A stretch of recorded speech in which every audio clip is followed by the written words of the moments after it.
O que é a trombose? O que é a embolia? Trombose é a formação de coágulo dentro do vaso, no caso da trombose venosa, dentro da veia. O sangue, que é líquido, ele se aglomera e fica sólido, então obstrui o fluxo natural do vaso. E a embolia é quando esse aglomerado de sangue ele se desloca da parede do vaso, que ele fica coladinho na parede do vaso, e desloca para o pulmão.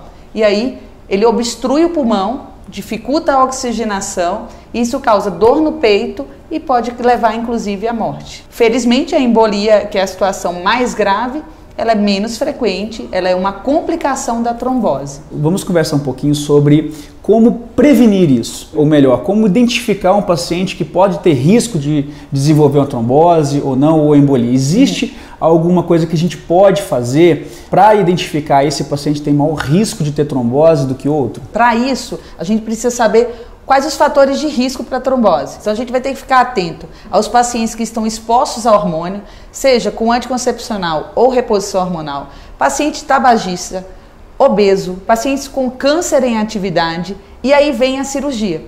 A qualquer situação que torne o paciente imóvel ou acamado, que dificulte essa circulação do sangue, ele aumenta o risco de trombose. Então, existem 3 fatores gerais que explicam a ocorrência da trombose. O primeiro é o fluxo do sangue lentificado. Qualquer situação que faça o sangue ficar mais lento, tipo um paciente acamado, ele vai aumentar o risco de trombose. Qualquer lesão no vaso também aumenta o risco de trombose. Seja um trauma, seja uma própria cirurgia, o trauma cirúrgico também. E existe a predisposição hereditária, que é conhecida como trombofilia. Então tem que estar atento também pacientes que têm história pessoal ou familiar de trombose, vai ter um aumento desse risco. E como evitar, para quem vai se submeter a um procedimento cirúrgico, a trombose e a embolia? Existe alguma coisa que a gente pode fazer para poder evitar? Ou pelo menos diminuir o risco? Diminuir o risco, isso. A gente vai dividir em 3 momentos. Antes da cirurgia, é ficar atento se o paciente tem algum desses fatores de risco. E aí, tendo esse fator de risco, a avaliar se vai ser necessário utilizar alguma medicação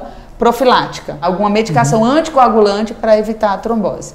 Durante o procedimento, usar a meia antitrombo e a compressão intermitente, que é aquela bomba que fica massageando a perna para o sangue circular, tá? Então, durante a cirurgia é isso. E no pós-operatório, os pacientes caminharem e movimentar os membros no pós-operatório o mais rápido possível, tá? E utilizar a meia em algumas situações também no pós-operatório e a anticoagulação química com medicação em situações de maiores riscos. Entendi. Eu sempre falo para os pacientes, porque pós-operatório a gente não deve ficar imobilizado na cama. Aquela vai ideia ficar em casa, antiga vai ficar em casa, vai ficar parado, sem mexer, não pode andar. Não, pelo contrário, tem que andar o quanto antes, quanto puder, né, dentro das limitações do procedimento cirúrgico mesmo, até para estimular a circulação e diminuir o risco de trombose, que pode acontecer até bem tempos depois da cirurgia.